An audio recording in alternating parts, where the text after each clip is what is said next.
Cool, guys. Well, thanks very much. It's good to see that you all, I think, are probably facing a lot of kind of similar challenges. That's often what we find from talking to a lot of different startups, all the way kind of up to enterprise. And what we really want to talk today is about why building the team is about more than just recruiting. I'm sure that many of you know recruiting is only one element. There's the how do you keep people in-house, so the retention element, the offer management, how to actually interview them. So there's a ton of different elements that we're going to walk you through today. So hope to keep this as a discussion as well. So if there's any point where we say something and you have an experience you want to share, happy to kind of chat through to make it a bit more interactive. So who you are, or who we are, I'm Sam from Hired. Previously to Hired, spent some time at Uber when there were about 900 people. Saw them scale up quite a bit. Spent some time in the M-Health space out in Vancouver at a company called Aogo Health. So I've been in tech for quite a while and have seen companies at different stages kind of scale up. So hoping I can share some of those experiences with you guys today. And Adrian. Yeah, I'm the market manager for Toronto's marketplace for Hired. So I've been in a very unique position to be working with many startups, many SMBs, mid-market companies, and helping them grow their recruiting strategies, and also just find great talent for their teams. Awesome, yeah. And the goal at Hired, it's really been to connect some of the world's top talent with companies looking to hire. So we've talked to thousands of different startups and mid-market companies, typically at the kind of the founder level. So we have lots of really good learnings that we've put into this presentation for you guys today. So our founder always starts off the presentation with this stat. I know it's pretty startling. 80% of companies suck at hiring. We don't necessarily mean they suck at hiring. They're just not very good and their processes aren't very streamlined and structured.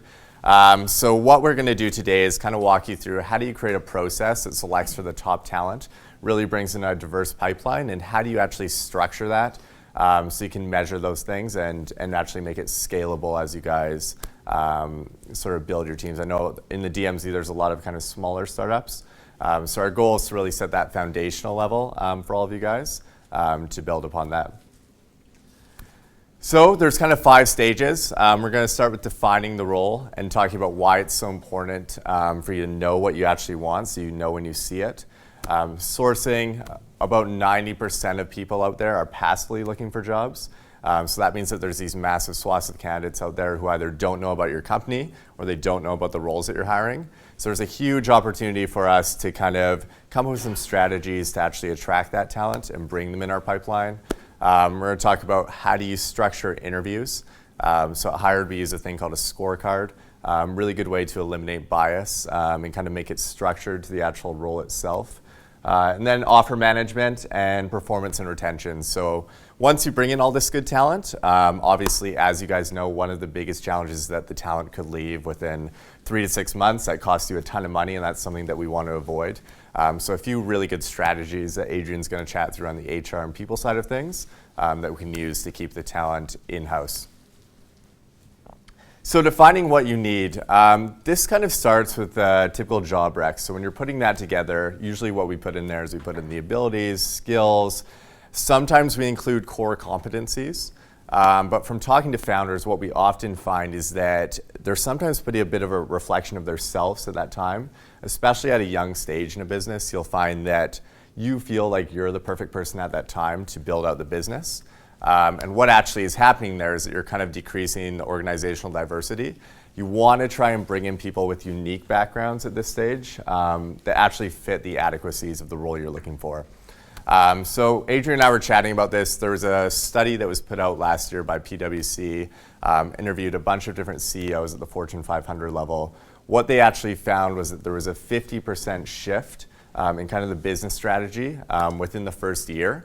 And that many of these CEOs found that the talent they had now didn't actually meet the goals that they wanted to achieve. So these job descriptions and these sort of mission statements that you're including in your thing are really a rate limiter. And we want to be sure that we have a strategy to kind of include that flexibility for the future. You obviously know that if you're a team now or a team of 2 now, it's going to change when you're 30. So it's a really critical element that a lot of companies, especially at an early stage, are missing out on. So I'm going to walk you through a bit of one kind of way that we use to add some structure to our interview process. And that starts with sourcing. So with sourcing, as I mentioned, there was a study done by Lever, basically found that out there, only 36% of the job market globally is actively looking for a job. So when you spread that out across the board, there's going to be a lot of the big companies, especially in the tech space, Amazon, Uber, Google, Facebook, who kind of have processes in place and a really good employer brand that they're able to steal that talent away. They're much more attractive. So what the key figure that we often talk about and we tell our people on the platform is that 90% of the people in the market are passively looking for jobs. So everyone that comes on the hired platform, we call them passively looking. That means they have a current job, but they might be willing to shift should the opportunity come. So the biggest thing that you have to remember is kind of the importance of your employer brand. So really invest the time in that. We're even at a stage of a company right now where we're kind of struggling to get the image that we want to reflect as a company. So this is different things. So your Instagram, all of the different things that you can kind of put on the page to make it really attractive. Keep in mind that you're looking to kind of garner those passive candidates and that they are out there waiting. You just really have to be selling them. So one of the ways after they're coming in that's really important to remember is kind of the scorecard and sourcing element. So we use a thing called Greenhouse. Greenhouse is what we call an applicant tracking system. And within Greenhouse, we have different things called scorecards. So say you're recruiting for a person who's going to scale out and grow your team. Oftentimes, and I saw it at Uber, they would want someone who is going to launch a market. They'd kind of put this role out there. And I think for all of us in this room, someone who's going to launch a market can seem very different to each of us, depending on what type of company you're working on. So they kind of really garnered a certain type of person at Uber, and that kind of found its way into their culture. But what we want to remember is that there are certain core competencies that you're going to be looking at. So on the left side, we see someone kind of on the development side. So we want to look for specific things. We want to look for Android, whether it be certain languages that we're looking for, that we can actually directly measure to the job rec. We don't want to keep these kind of vague, open terms, because what you're going to find is it might work for the first couple people, but as you scale out, every single person who might be like a team builder or might have this certain job definition is going to look different. So how do we measure and compare them? So scorecards within Greenhouse and within our ATS systems is something we really leverage, and going to talk a little bit more about some ATS solutions that exist out there that you guys can use a bit later in the presentation. Awesome. So here's a list of some sourcing do's and don'ts, but really as you skim those that are on the board here, the bottom line behind all of these is to source high quality talent pools with the lens of cognitive diversity. So these days, obviously diversity is a really hot topic, and we're still in the very early stages of awareness and having conversations around gender, age, ethnicity, but it's important to think that what really makes the difference is diversity of thought, and trying to build these pools of people, sourcing from pools of, candidates from different schools, backgrounds, organizations, because it's really important to find folks that have, different styles of problem solving. Generally just think differently. But what's really important, especially in the early stage of the organization, is to avoid, and I know Sam referred to this, is recruiting, an image of yourself. And blurring out folks that might not necessarily think alike. So I know Sam mentioned this again, but 90% of candidates out there are passively looking for a new job. They're just seeing what opportunities are out there, and it's important to understand that a lot of these candidates have extremely different personalities, and it's really important to stay open-minded, because having people who think differently on your team could be a huge game changer as your company evolves extremely rapidly.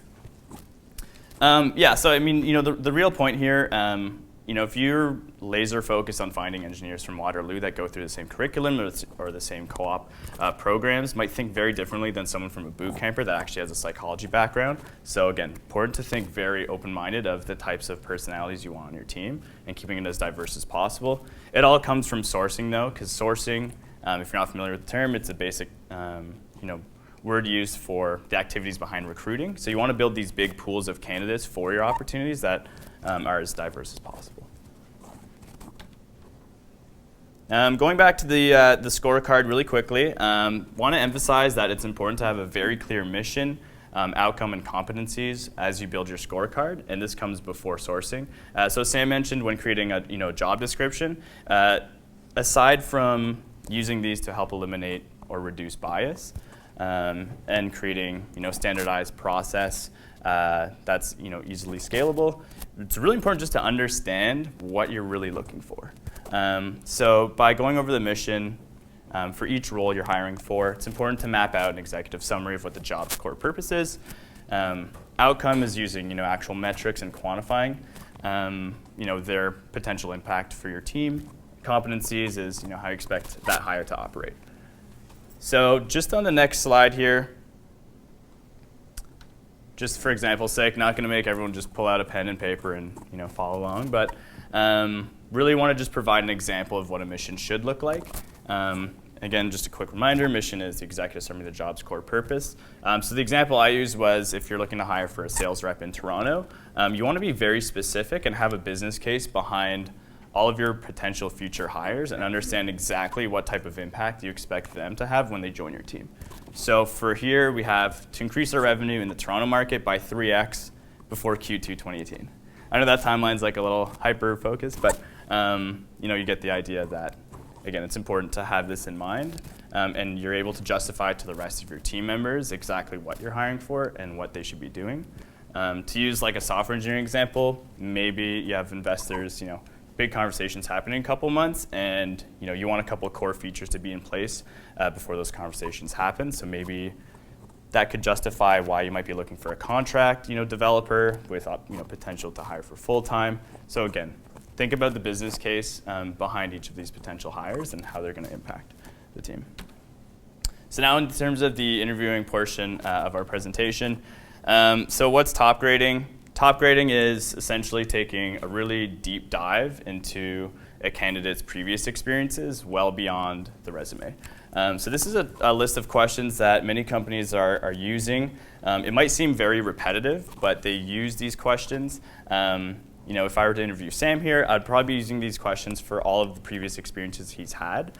But the idea here is to pull any patterns, really understand what drives Sam. Like, why did he leave one team for another? How did Sam's journey develop from leaving high school to joining these 3 companies and then coming over here to Hired?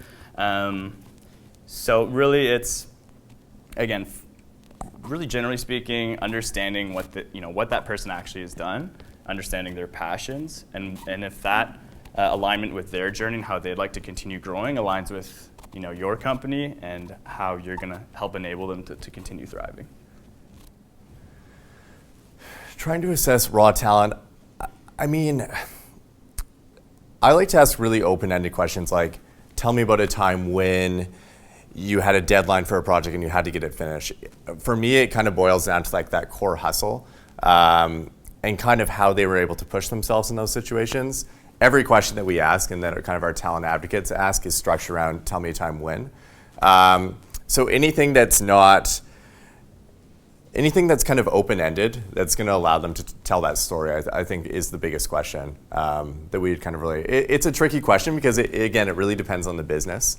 And we often suggest looking at things that just aren't business-driven, things that could have been in their personal life or a personal challenge that they dealt with, that could somehow kind of correlate to having some meaning in the business would be pretty important.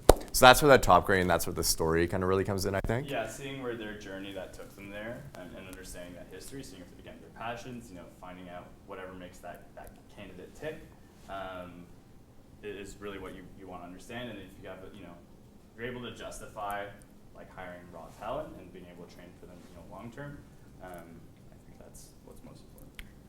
Yeah, and building upon that, I think coming from different backgrounds can really correlate to kind of just their perspectives on the business and everything. So in that cultural and in that values interview, that's where that's going to come out.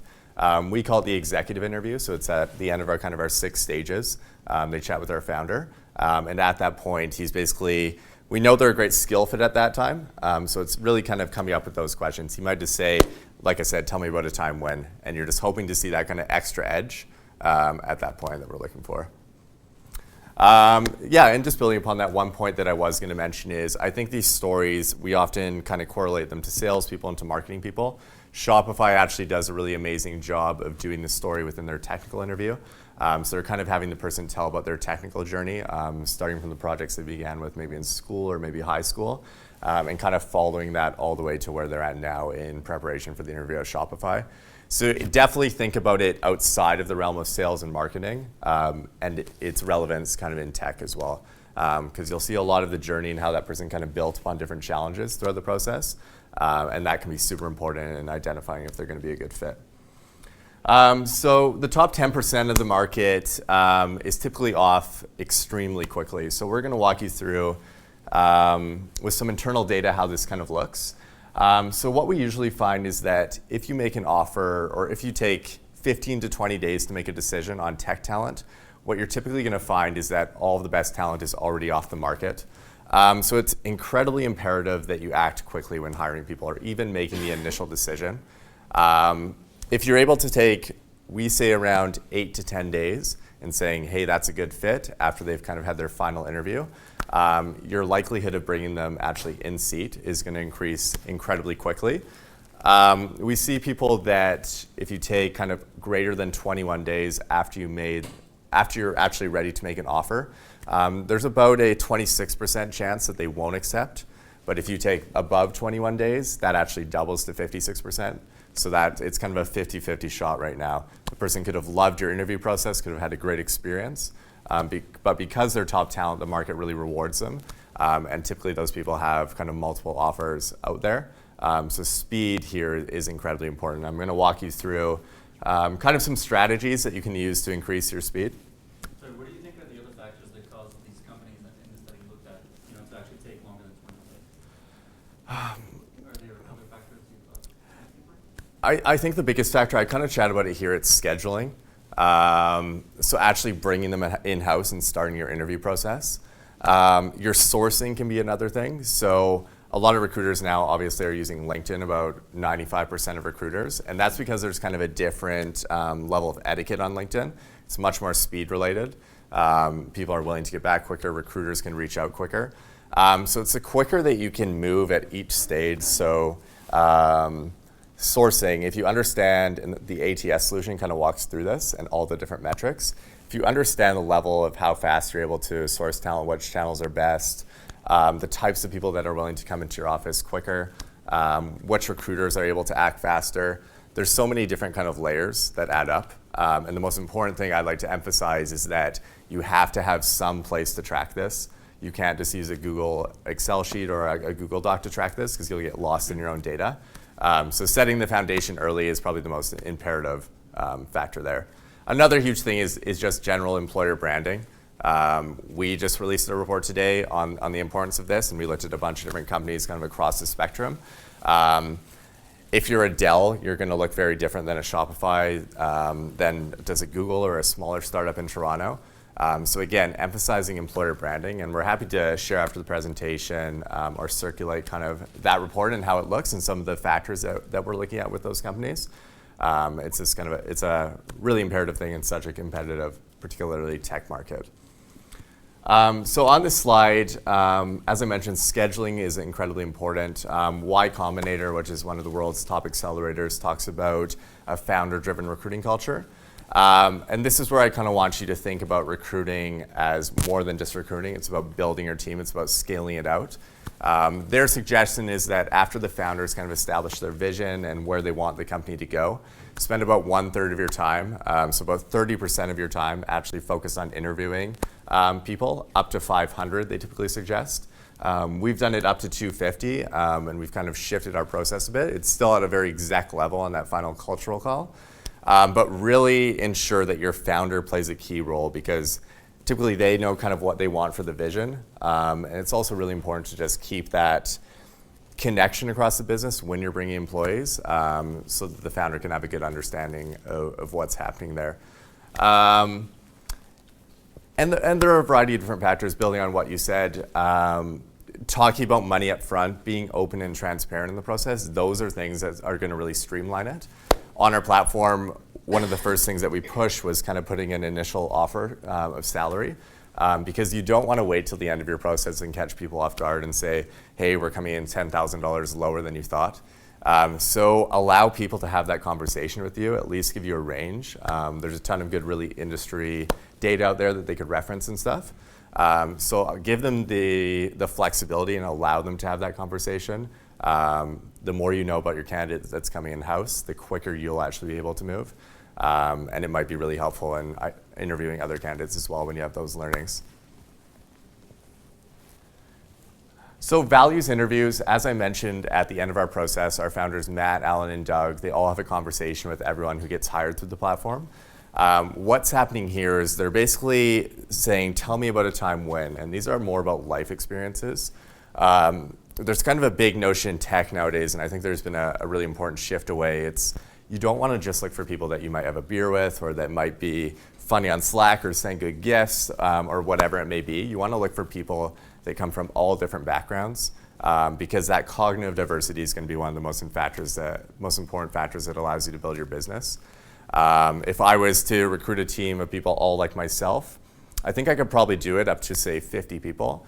But there's also a massive business case here, which is that your customers are often going to be full of diverse people, and you want your company internally to actually reflect that. So there's a massive business case for bringing in culturally diverse people from all different backgrounds. So building upon all of that, everything that we've talked about today kind of accumulates in an ATS or in an applicant tracking system. So an ATS, there's ones out there like Greenhouse, Lever, Workable, all depending on kind of the size of your business. And these are really important because they'll allow you to track all different factors: time to hire, who are the best recruiters, what channels are working to source, how do you handle rejections, collect all that feedback from the scorecards in a really non-biased way, but it's all kind of centralized. So many organizations, they kind of get to a stage where they're about 30 to 50 people, and then they feel the need to have an ATS. But it's important that when you're starting a company at the core foundation, that you start to understand the people in your organization, because the people are actually what kind of makes it up. So we even suggest companies at the stage of 3 to 5 people start to take a look at an ATS. There's a variety of different options out there, some online platforms, some more kind of scaled out platforms that at least give you a start to kind of start looking at this. And this kind of has 2 benefits. Number one, only about 5% in a recent study said that they actually had an excellent interview experience. So like you mentioned, there's all these different factors, and if we don't kind of understand them, then it's going to make it really hard to make an informed decision on how to alter our interview process. So setting this up, like anything we kind of do in business, we like to measure things. We like to kind of take a look at that data. So hiring should be no different. And then number 2, there's a lot of cost savings. So typically we see companies, once they've kind of scaled up the solution, being able to save about $10,000 a year on their interview process. So interviewing is an expensive process. It costs people time within your organization. It costs you time in your day. So if you can make the most of that time, it's incredibly imperative that you do as you add more and more people. Yeah, so I know we mentioned there early on that hiring is only half the battle. Really having an HR business partner, a representative, or a great people's team is actually extremely important in ensuring that your employees stay happy past being hired, but also that they feel like they're growing in your organization. So I like to use the analogy of selling a SaaS product. As soon as that deal is signed, like the sale does not end there. That's when the journey begins. This is when you're going to onboard, you're going to train your client.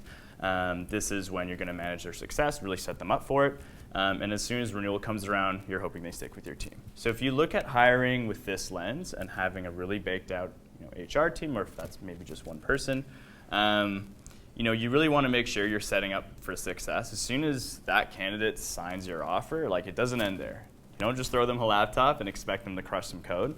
Really set them up for success. Have a standardized onboard process, and make sure that you're coming to the table with every intention of making sure that candidate has an incredible journey by joining your organization. Really enabling them to thrive, but also you leveraging their passions and help them grow as you grow. Also, just like a quick plug, I think we all know how damaging it is. You bring someone on the team, you're working with them for 3 to 6 months, and then suddenly they leave because they're unhappy, or they don't feel like they're growing, or there's any opportunity for development. and that could come, through the cost of time, money, but also just word of mouth. Like, people will find out that it's not fun working at your startup, it's not fun to work in your SMB, mid-market company, word spreads easily. But on the flip side, if everyone hears that your company's growing, culture's amazing, that word of mouth also spreads, and you'll see so many more inbounds come through the door, and your team will grow exponentially and have so many more options. So this is just a quick list of things that HR reps, business partners, or people, teams, or programs can do. So I think the important thing we would like to emphasize here, similar to an ATS system, is considering having a representative that has these responsibilities in-house earlier than later. What's important to understand is that a lot of these responsibilities are extremely fundamental and key to scale successfully. And having someone in earlier in the organization, someone that knows your founders well, knows what it's like day to day to work for your startup, and understand culture and implement these processes as you continue to grow, whether it's 5, 10, 20, 30, hundreds of people, that these are the foundation. The foundation is just like set in stone. Also, a quick plug.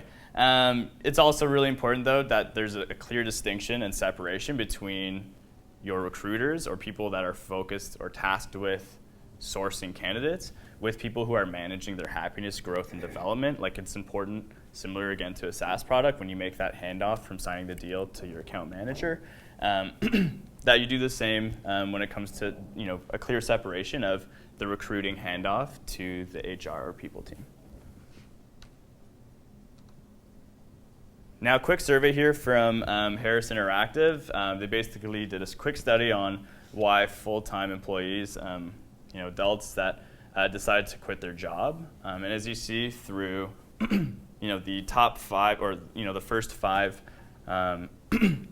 most popular factors was, the next opportunity was too good to pass up. I was being underpaid, limited opportunities for advancement, my work was undervalued. What's important here is that having a very skilled HR representative or people's team and focusing around that, you could have probably easily prevented, these 5 things from happening, which are huge and why, people aren't being retained well. Sorry, on the last slide you said it's really important to make sure there's a handoff between the person who does the hiring and the person who does the managing and right. Success growth. Why is that important? And for organizations who can't bring in an HR professional, how do you mitigate those things? Right. I mean, of course, being resource constrained, it's tough to have someone full time. Whether if you could bring them in contract, great.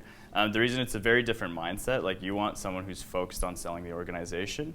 It's 2 completely different jobs. To have your recruiter or someone who's tasked with that responsibility also manage their development, they won't be able to focus or specialize on either, and they're, again, just very different functions. If there's a couple of founders, maybe one's more focused. CTO could be more focused on finding great engineers, and then you have your partner focusing on making sure that they're being managed and developing. It's more just dividing the responsibilities because they're vastly different. It's a lot of people tend to mix recruiting. It does fall under the HR umbrella, but they should honestly be separate teams. And I would also say, with a lot of these things like ERG groups, don't be afraid to put a call out in your organization, see which people kind of want to take that on. If you're really small, you could maybe have one recruiter, and then a few folks, maybe the 3 other folks, kind of take on separate ERGs. And that might be able to accomplish like some form of cultural satisfaction early on in the company when you just don't have the resources to really build it out. Could be another alternative. But I think the reason why we really stress the separation between recruiting and the people team, just because recruiting is kind of such a sales-oriented function in its core. In the early days, we just want that directly kind of passed down from the founder to the recruiter, and just kind of have all the actual management stuff tossed to the side, just so you can kind of focus on bringing in great people based on that core mission, and then gradually kind of setting all of the other things around it would be kind of the biggest thing. We actually took that learning from a recruiter at Thumbtack, who does all their senior kind of technical recruiting. They're recruiting at a massive scale. So I think at that point, that's where it becomes really important. They're so dedicated on their inbound and all their outbound reach outs on the engineering side that they actually had to make a call and totally separate it to manage those people once they came in-house. Yeah, just wrapping up here. Again, the idea that having an HR representative or tasked with those responsibilities, obviously could easily prevent the first 5 primary reasons why people are leaving their jobs. But really, all in all, it's about when you think hiring and recruiting, it's just much you have to look at it a lot more holistically as a giant cycle from writing the job description, understanding what you really need, far past that future employee's 1-year anniversary, for example. I think one of the most important things for every mentor and entrepreneur is you create an organization where everybody who comes to work at your company should feel that if they come to work and get their job done, that they have that clarity that there's going to be both personal growth and the company will also grow. So when I chatted about how 80% of companies suck at hiring or just are not good at hiring, it often falls down to that communication. So starting with defining the role, this can really be the first place where you let them know what your organization's about, what they're going to be accomplishing, kind of that core mission. In sourcing talent, you want to bring in that really diverse pipeline of people, try and attract those passive talent or candidates out there with a really good employer brand. Interviewing, through those values interviews and through kind of a structured process, you can let candidates know far more about the position. As I mentioned, you want to be open, you want to allow them to have that space. Talk about what they could be potentially getting paid. It was kind of faux pas before to do that, but have those open conversations. If you can have those early, you're going to see a lot more success with people down the line in your pipeline. And then kind of boiling down to all of the performance management and retention stuff that we talked about. Really value your employees. Understand that once you get them in-house, just like the SaaS product, we want to keep them there for some amount of time. It's incredibly expensive to replace people. And you don't want to take all that time that you just use in that recruiting process to go through it again. So one of the key things is that employee management and retention thing. So happy to circulate this deck to you guys and also pass around a little bit about that employer branding stuff that I mentioned. I think that will probably be one of your best tools. We're a 4-year-old company and we just took a look at this with lots of different companies. So I think it would offer some great value to you. And also happy our email's on here to answer any questions or pass along any more of the resources that we do have from chatting with different companies that I hope could offer some value to you guys. So open up the floor to questions, but just wanted to thank you guys a lot for having us today.